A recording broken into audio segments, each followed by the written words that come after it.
Andrew McCart, IFLTV. It's been a while, Adam Booth. How's life?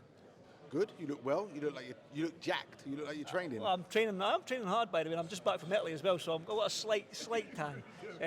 Glowing Scotsman. Thank you very much. Listen, that's not probably the only compliment you've gave me since all these times I've interviewed you. So I'm going to take it and I'm going to put a big smile on my face. Adam, let's talk business. Josh Kelly, I've followed him on Instagram.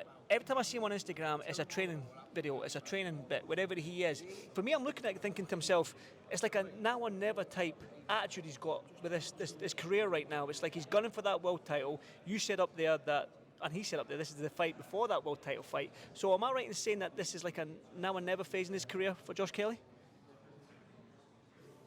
Possibly, yeah. I mean, we have spent a long time relying on Josh's style, his boxing ability, his appeal, and our desire to make the big domestic fights. But what's played out is that he's one of those fighters that is too much risk and not enough gain for these fellas to take. And that's why we've exhausted all the avenues of the big domestic fights. They just haven't happened. So now he has to do it old school. He's got to kick the door down, do his job, fight his way to the top, and then see what comes once he's at the top. Because at that point, the risk for these big domestic fights is worth the potential gain, because he has something. He's got a dangerous opponent in Flavio Spain. A lot of people might be looking at his record and be like, he's dangerous. People might not have seen him. I think he fought at York Hall a few years back. Am I right in saying that? So some British fans might have seen him. For the folks that haven't seen Flavius, how dangerous is he, or is he a banana skin fight for Josh? He's strong. He's strong. He's determined. There's decent power, and he comes to fight. And he's fresh. That's his job. And he's not. He's fresh. He's not damaged. The risk at this stage is to pick an opponent that doesn't provoke him, because if you don't have stress when you're in there, you're not going to perform. And it's enough to stress Josh, to get Josh to do what he has to do to kick that door down to get to where he wants to.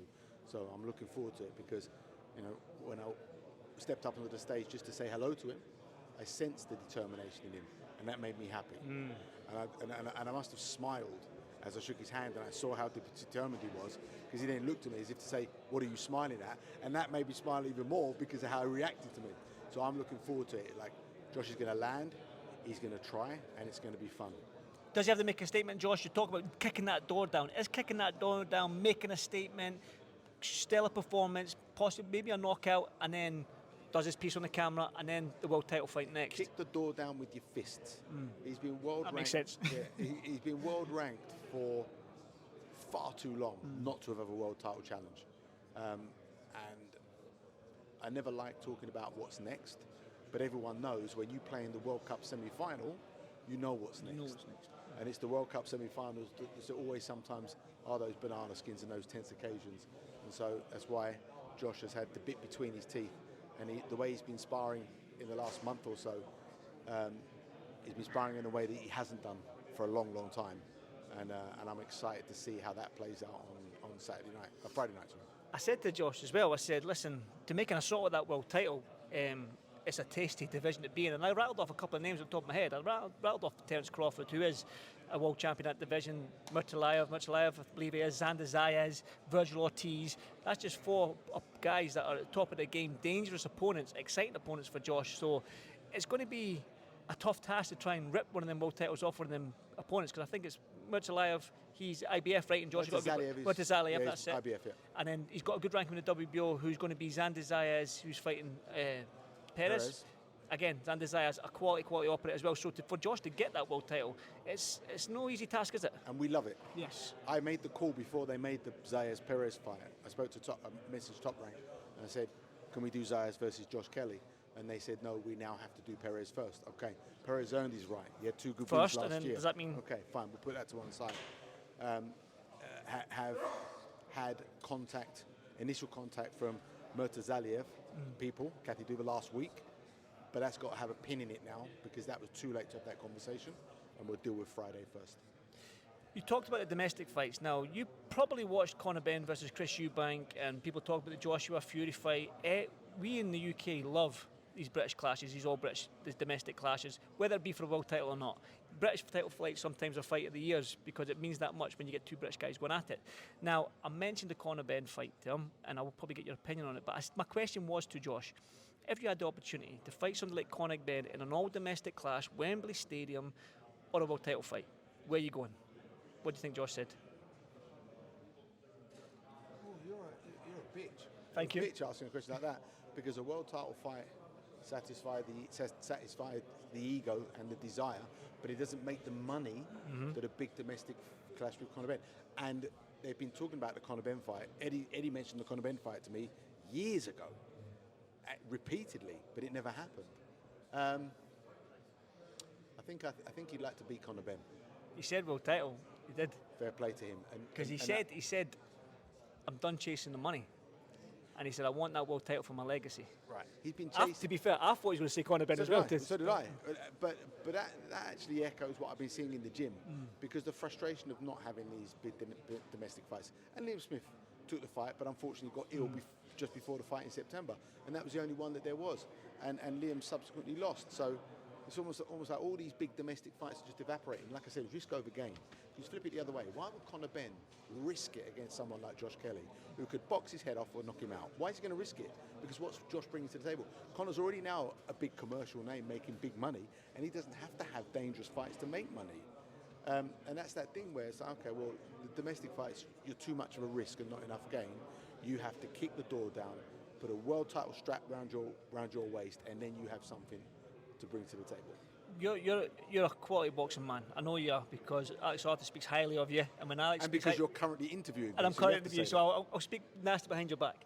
So is there sort of like in your head, Adam, a sort of 3-fight plan? Now, obviously, you've got this guy here, Flavius. I can stop you right now with a punch or just a conversation? With an answer. Right. It's a 1-fight plan. Right. Okay. On Friday night, and I wouldn't dare be foolish enough to look past this fella who looked like wanted to give me a slap for saying hello to him. Okay, but I'll try and rephrase the question then. Reframe it as many times as you want, but the answer's going to be the same. I'll try. Reframe it. Josh wins a world title, right? I'm going into the future now a little bit. Josh wins that world title. Is that carrot that you can dangle now to these domestic guys like the CONOR BENNs and the likes to say? Well, I just said that. Yeah, that's You're what I mean. You're just repeating me but back to me. But I'm just you trying to. I'm just trying to. You just repeated my answer. You put me in the back seat. I'm trying to Yeah. Okay. Yeah. You just said that. We're the ones that have to fucking adapt on the fly when you chuck questions at us. But I'm putting it back on you. What, you called me a bitch. What you just said. You said you were going to stop me, which I took as a knockout. You want to knock me out. No, how did I start the conversation? What did I say? I'm glowing. I buttered you up that might be a first, nice way of saying that I'm a bitch, because you call women glowing when they're pregnant, so maybe you're calling me a bitch in a little subtle way that Adam Biff does. You're glowing like a pregnant woman. Yeah. You know? So maybe that's what you've done. I know your style. Before you get cancelled, because this goes a bit south. That's exactly what I'm saying. You're too much risk and not enough gain. So you now have to do this the old school way. I keep saying that phrase. Kick the door down. Do what you got to do and make yourself unavoidable. That's what he has to do. Well, it starts on Friday night, so I'll ask you this. It's the first kick of the door. It's the first kick of the door, right? Yeah. So you just you're knocking first, and then you're going to knock it down, and you're going straight in. Yeah. Straight in to knock the door down. What's going to happen Friday night? What kind of performance can we expect from Josh Kelly? I expect, and I'm demanding, a classy, spiteful performance. I like it. I can't wait for it, Adam. As always. Listen, my wrists and my elbows and my shoulders have taken enough punishment over the last couple of months for it not to play out this I've seen the way he whips his shots in, man. That must snap your elbows and your shoulders. So fair play to you. You're an unsung hero, all right, when it comes to this. I'll give you that, Adam. Thank you so much. Very attractive. Like, look like you. You remember that time in Phoenix? Who was someone thought you were me? Remember, it was somebody, I can't remember who it was. They ran up to me. This is a true story, by the way. I was getting in the lift in Phoenix, Arizona back in 2019, I think it was. And somebody ran over to me and was like, Adam. Now I'm thinking Andy. He's saying Andy. He's went, Adam, let's make a fight with your fighter and my fighter. And I'm going, what fight have I got? I can't remember. It was like, who was it? I honestly can't remember. It was like a Russian guy, but he must have a Kazakh or something, a Kazakh welterweight. And he's like, Adam. I was going, okay, yeah, let's do it. I thought he was saying Andy. And he went, okay, Adam, Biff, thank you. For 40 grand to fight a Kazakh killer. Exactly, in Kazakhstan as well. Adam, as always, a pleasure speaking to you, my friend. Thanks. And thanks. I'll see you tomorrow. See you Friday. Thanks very much.